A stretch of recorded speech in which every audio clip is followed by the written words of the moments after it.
Está em João capítulo 9, verso 1 até o verso 12. A cura de um cego de nascença. A palavra de Deus diz: quando Jesus ia passando, viu um homem cego de nascença. Os discípulos de Jesus perguntaram: Mestre, quem pecou, este ou seus pais, para que nascesse cego? Jesus respondeu: nem ele, nem seus pais pecaram, mas isso aconteceu para que se manifestasse nele as obras de Deus. Devemos fazer as obras daquele que me enviou, enquanto é dia. A noite vem, quando ninguém pode trabalhar. Enquanto estou no mundo, sou a luz do mundo. Tendo dito isso, cuspiu na terra, fez lodo com a saliva, aplicou aos olhos do cego e disse: vai, lava-te no tanque de Siloé, que significa o enviado. O cego foi, lavou-se e voltou vendo. Então os vizinhos e os que dantes o tinham visto a mendigar perguntavam: não é este o que estava sentado pedindo esmolas? Alguns diziam que era ele, outros diziam: parece-se com ele. Mas ele mesmo insistia: sou eu. E perguntaram: como, pois, se abriram os teus olhos? Respondeu ele: o homem chamado Jesus fez lodo, untou-me com os olhos e disse: vai, lava-te no tanque de Siloé. Então eu fui, lavei-me e pude ver. Perguntaram-lhe: onde está ele? Respondeu ele: não sei. Pai querido Deus, obrigado, Pai, pelo privilégio, a oportunidade de poder estar na tua casa, louvando, adorando, engrandecendo o teu santo nome. Nesse momento, Pai, a tua palavra, poderosa, eficaz, é como a espada de dois gumes, ela possa penetrar em nossas vidas, ó Deus, ela possa discernir os nossos pensamentos, ela possa dividir, Pai, o que é alma, o que é corpo, ela possa, nesse momento, Pai, pela autoridade que ela tem, pela palavra que ela possa transformar vidas, ela possa abençoar vidas, ela possa fortalecer vidas, e assim nós oramos, em nome de Jesus, amém. Deixe sentar, amados.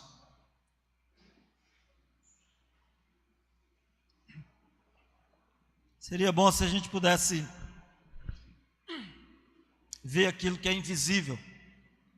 Seria bom se a gente pudesse ter essa visão, né, que Deus deseja que nós tenhamos. A visão que Deus quer que tenhamos é a visão espiritual. É aquela visão de Cristo, é a própria luz de Cristo em nossos olhos, para que possamos ver o quê? Né? A gente vê a história nesse momento de um homem, né, que ele não enxergava e era cego de nascença, ou seja, ele nasce cego, ele vive cego por muito tempo, ele é um esmoler, ele pede esmolas, e aí então naquele dia, ele tem o prazer de poder se encontrar com Jesus, né? E quando nós olhamos para esta questão de discernimento, quando a gente olha para a visão espiritual, a gente entende, né, que tudo isso vem de Deus, é espiritual. O que é espiritual vem de Deus, o que é carne está aqui com a gente. Então esse homem, ele, para poder enxergar, ele precisou de Jesus Cristo. Nós não somos diferentes. Para que a gente enxergue as coisas espirituais, a gente também depende de Jesus. A gente depende do Espírito Santo de Deus. Para quê? Para que nós, além de termos cuidado com as coisas, nós também venhamos, assim, termos a dependência total de Deus, né? Ele deseja que todos nós sejamos dependentes dele. Até nessa questão da visão, o diabo tem cegado o entendimento deste século. As pessoas não conseguem enxergar. Hoje está muito difícil se pregar o evangelho, porque quando você prega o evangelho, a maioria das pessoas já aceitaram a Jesus. A maioria das pessoas já se entregaram a Jesus. A maioria delas já foram crentes um dia. A maioria delas já foram batizadas um dia. E hoje estão afastadas. Ou seja, estão cegas espiritualmente. E a Bíblia ainda diz que aqueles que experimentaram, aqueles que foram iluminados e caíram, é muito mais difícil voltar do que alguém que não conhece aceitar a Jesus. Então não é fácil. Se nós chegarmos nas ruas pregando o evangelho, o pessoal todos com certeza já ouviram falar de Cristo. Quando nós olhamos para a igreja hoje, para o tempo hoje, a gente vai ver que não é só aqui. Não estou aqui querendo trazer aqui algo para o meu lado, mas quando nós olhamos para as igrejas hoje, as igrejas estão vazias, em todos os lugares. Quando o pastor comenta, quando fala, a gente vê que as pessoas, elas não estão dando a atenção devida às coisas de Deus. As pessoas hoje estão preferindo ficar em casa, assistindo novela, jornal, estão sempre escolhendo alguma coisa, colocando no lugar de Deus, para não estarem na igreja, para não estarem servindo ao Senhor. Jesus, ele tinha a visão espiritual de tudo ao seu redor. Qualquer coisa que acontecesse, Jesus já sabia. Porque ele sabia? O próprio Deus.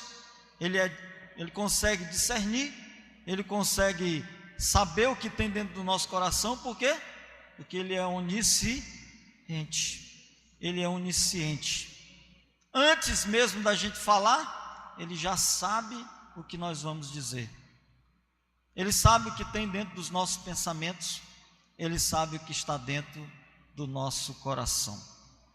E Jesus, ele costuma julgar não pela aparência, mas ele julga conforme o que se passa dentro de nós. Como é que a gente pode então ter essa visão espiritual? Já que um cego de nascença foi curado, conseguiu enxergar, amém. Mas diante daquilo, até os seus discípulos também ficaram em dúvida, ficaram preocupados. Quem pecou? Quem pecou? Foi ele? Foi os pais dele? Quem pecou para que esse homem fosse cego? Aí a gente vai ver também os fariseus, ao invés de enxergarem a bondade de Deus, a bondade de Jesus, foram mais cegos do que aquele cego, porque o cego foi curado e os fariseus continuaram cegos. A primeira coisa que a gente tem que ver aqui é que nós não devemos julgar. Olha o versículo 2. Os discípulos de Jesus perguntaram: mestre, quem pecou, este ou seus pais, para que nascesse cego? Eu costumo dizer que quando a gente julga, o julgamento ele vem acompanhado. Ele vem acompanhado de ira, ele vem acompanhado de ódio, ele vem acompanhado de inveja, ele vem acompanhado de tristeza. Então tudo isso é para nos ensinar. Se quisermos termos uma visão mais longe, nós temos que parar de julgar, porque o julgamento ele é pesado. Mateus capítulo 7, Jesus ele fala: com o peso que julgares o próximo, serás também pesado. Serás também pesado, né? E a primeira coisa que nós aprendemos aqui para ter a visão espiritual é nunca julgar o pecado das outras pessoas. Lembra daquela passagem também, né, que diz: antes de tirar o cisco do olho do teu irmão, tira a trave que está no teu olho, né, que estás no teu olho. E a arrogância espiritual nos faz embaraçar, né, a nossa visão espiritual. Os fariseus estavam mais preocupados com a aparência religiosa do que com a cura do cego. por isso estavam mais cegos do que ele, né? Como já falamos, até os discípulos, eles julgaram aquele homem. Jesus ensinou que nós não devemos julgar para nós não sermos julgados, né? O que a gente precisa fazer para ter a visão espiritual? Vamos olhar para nós mesmos. Se a gente olhar para nós mesmos, nós não temos nem tempo para olhar para o próximo. Por quê?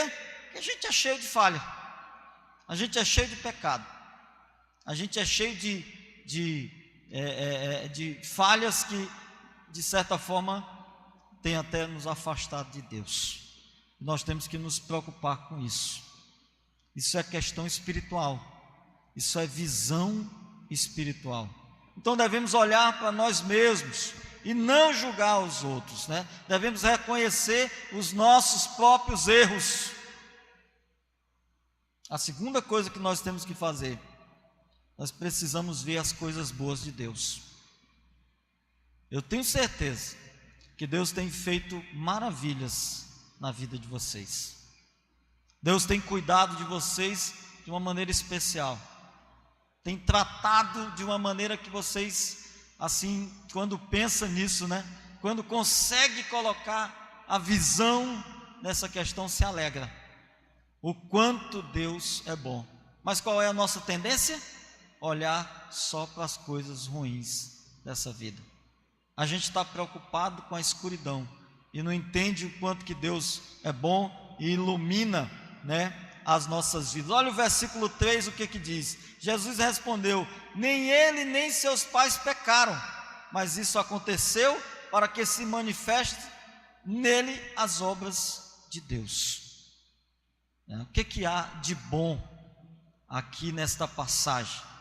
É que as pessoas estavam olhando para o pecado e Jesus estava olhando para a cura, estava olhando para a pessoa, estava olhando para o milagre.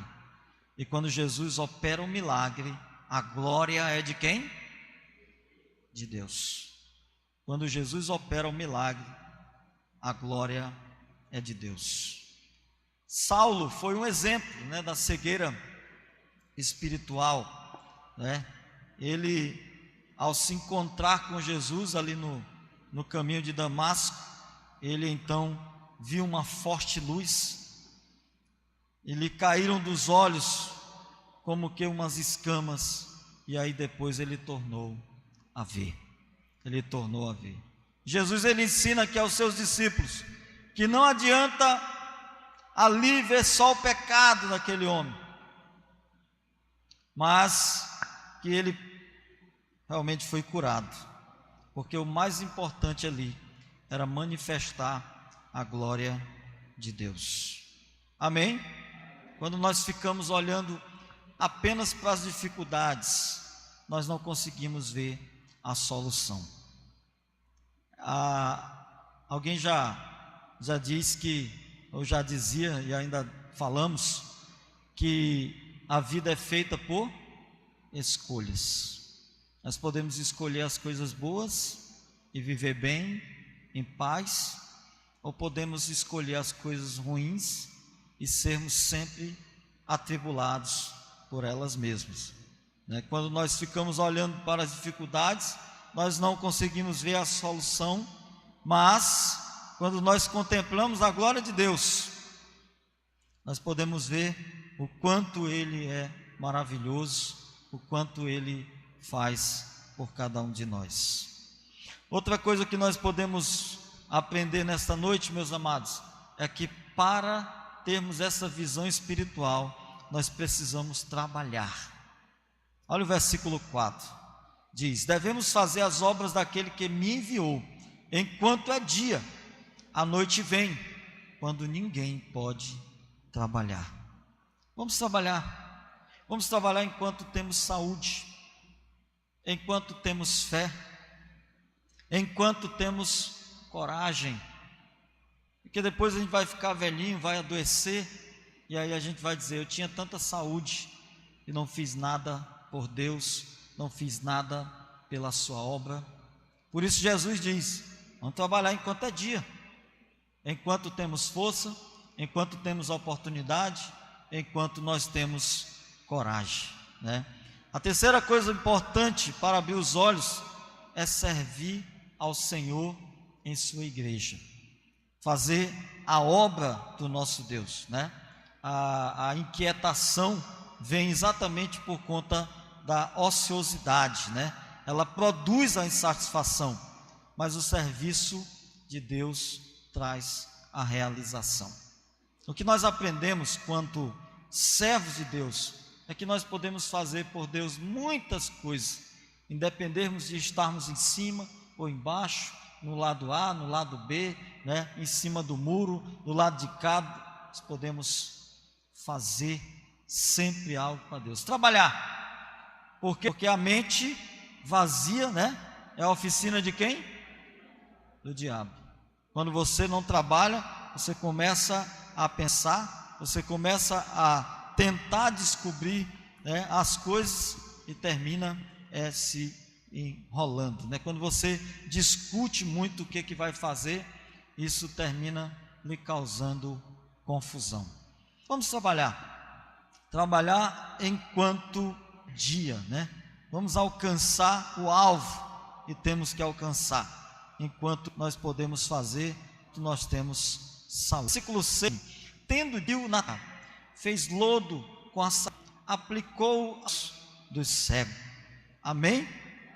Aqui o que nós podemos ver é que para termos a visão espiritual, vamos ser tocados por Jesus.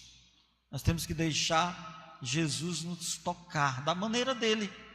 Talvez naquele momento ali, quando ele cospe, Jesus estava com nojo. Nojo de quê? Pecado, né? Mas eu não sei, eu acredito que Jesus ele estava querendo dar um pouco mais de si daquele homem. Ele estava ali querendo consertar algo na criação daquele homem. Ele nasce o quê? Cego. Ele é cego de nascença. Jesus estava dizendo: ô amado, deixa eu pegar um pouquinho de mim, misturar a saliva ali no lodo, né, no barro, fazer um lodo e colocar nos olhos desse homem, para que ele possa ver, possa enxergar. Aonde é que Jesus precisa ter? Em qual área da sua vida Jesus precisa fazer um pouquinho ali, mesmo, né, com o nojo do pecado, ele toque ali e possa ver a transformação na sua vida? Onde ele precisa tocar, né? Talvez nesse momento você esteja lembrando. Por quê? Porque o Espírito Santo sabe, ele conhece, ele está dizendo: é nessa área que você precisa ser tocado, né? Ali Jesus estava corrigindo o defeito ali naquele vaso de barro, né? Naquele vaso de barro. Amados, deixe Jesus tocar em você. Olha o versículo 7. A Bíblia nos diz: e disse: vai, lava-te no tanque de Siloé, que significa o enviado. O cego foi, lavou-se e voltou vendo, né? A gente vê aqui um princípio de quê? De obediência. Quantas vezes Jesus não está dizendo, não fala para nós, né? Vá lá, faça isso, faça aquilo, obedeça. Eu quero te curar, eu quero te transformar. A gente tem muita vontade de mudar. A gente ora: Senhor, muda isso na minha vida, retira isso de mim, porque eu sei que isso não é bom para mim, não é bom para as pessoas que estão do meu lado. E Jesus diz: vai lá, faça o que eu te digo. E às vezes nós não obedecemos ao Senhor, né? Não existe obediência cega, não existe isso. Mas o que existe, sim, é uma visão obediente, né? Quem vê, obedece, e quem obedece, vê a vontade de Deus na sua vida, né? Jesus, ele pede àquele homem: vá lá no tanque de Siloé e se lave. Ele poderia ter curado aquele homem imediatamente? Podia ou não podia? Claro. Jesus tem poder para tudo isso. Mas ele queria ver no homem o quê? A sua obediência. Ele queria que o homem obedecesse a sua voz, né? Imagina aquele homem andando lá pelo caminho, com certeza alguém levando ele, e ele com os olhos cheios de barro, e a sua fé aumentando, ali, aquele momento, ele acreditando, eu vou ser curado, eu vou ser curado, este é Jesus, ele me tocou, eu vou obedecer, e ali ele volta vendo, porque deixou-se ser tocado por Jesus, obedecendo ali também a sua voz. E por último, os versos 10 e 11, perguntaram-lhe, como pois se abriram os teus olhos? Respondeu ele, o homem chamado Jesus fez lodo, untou-me os olhos e disse, vai, lava-te no tanque de Siloé. Então eu fui, lavei-me e pude ver. Amém?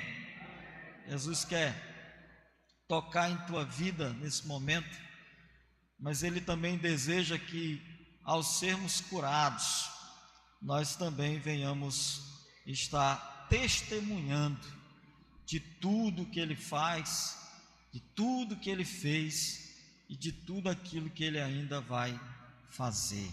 Amém? Ser testemunha é presenciar algo e falar daquilo que viu, né? E falar daquilo que viu. A palavra de Deus, ela diz que nós não podemos deixar de falar, né? Nós não podemos deixar de falar das coisas que vimos e que ouvimos. Você tem testemunhado de Deus na sua vida? Você tem testemunhado de Jesus na sua vida? Aonde você anda, com as pessoas que você conversa, com aquelas pessoas no seu trabalho, na sua escola, seus vizinhos, você tem falado de Jesus para elas, na sua família, você tem testemunhado o que Jesus tem feito na sua vida? Uma coisa aquele cego disse, e uma coisa também eu posso dizer, uma coisa eu sei, eu era cego e agora eu vejo. Amém? Vamos dizer juntos, uma coisa eu sei, eu era cego, mas agora eu vejo. Isso é visão espiritual. Amém? E Deus abençoe a todos, em nome de Jesus.